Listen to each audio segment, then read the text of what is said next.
Do you have tips or ways para sa pag-aabil ng properties? So, good day everyone. This is one of the most common question ng mga future home buyers natin and for those people na um, nagpa-plan kumuha ng property. So, I would like to say we have 4 options para sa pag-aabil ng property. So, first option natin is cash payment.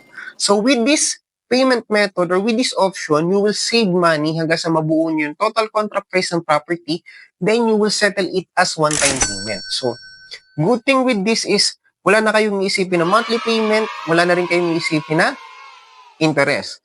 And you can also get discount, depende na lang siya sa chosen developer nyo if magkano yung binibigay nilang discount once nag-avail kayo in cash ng property sa kanila.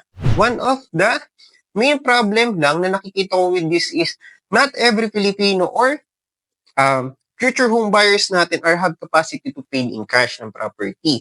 So mostly nakakagawa lang nito is mga high-paid person, businessman, high-paid athletes, and mga artista.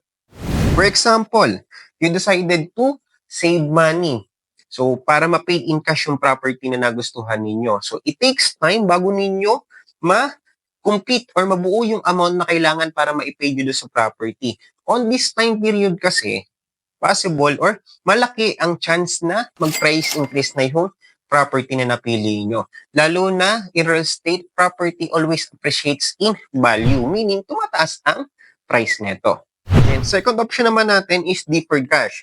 So with this payment method naman, kukunin lang natin yung total contract price ng property, then i-divide natin siya into 12 months without interest. So yun na yung magiging pinaka-monthly payment ninyo. So with this option nga lang, not every developer is nag-o-offer ng ganitong installment or ganitong payment option. So if you're interested with this payment option, check with your chosen developer if nag-o-offer sila ng ganito. And third option naman natin, Pag-ibig financing. So in terms of Pag-ibig financing, so meron tayong maximum amount up to 6 million pesos yung pwede nating i-loan sa kanila.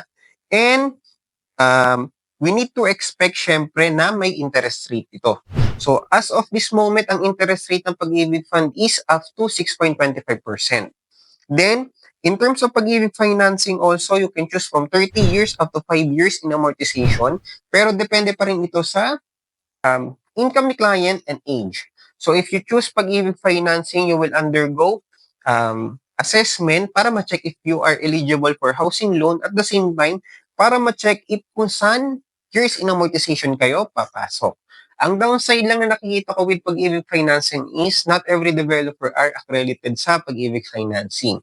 So if interested talaga kayo with this financing, check with them if accredited sila.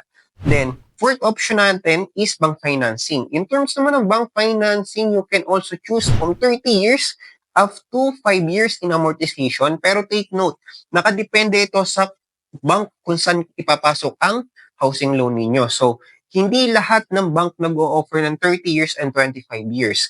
Most common kasi, in terms of bank financing, ang pinakamalaki or pinaka-long-term nila na amortization is 20 years up to 15 years only.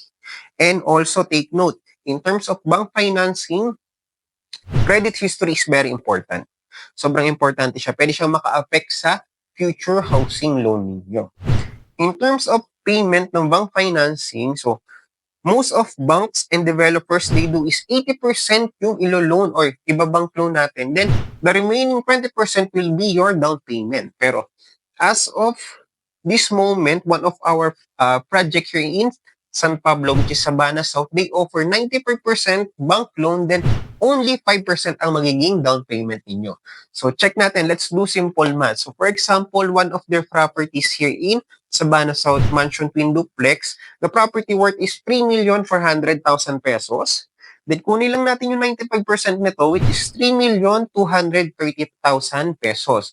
The remaining 170,000 pesos will be your down payment and your reservation fee. I will do separated content with this. So, para mas ma-elaborate natin kung ano nga ba ang pros and cons ng Pag-ibig financing and bank financing. So, eto na yung 4 ways or 4 option natin para sa pag-aabil ng property. So, if you have any idea or tips pa na pwedeng idagdag, comment down below, check natin and pag-usapan natin yan.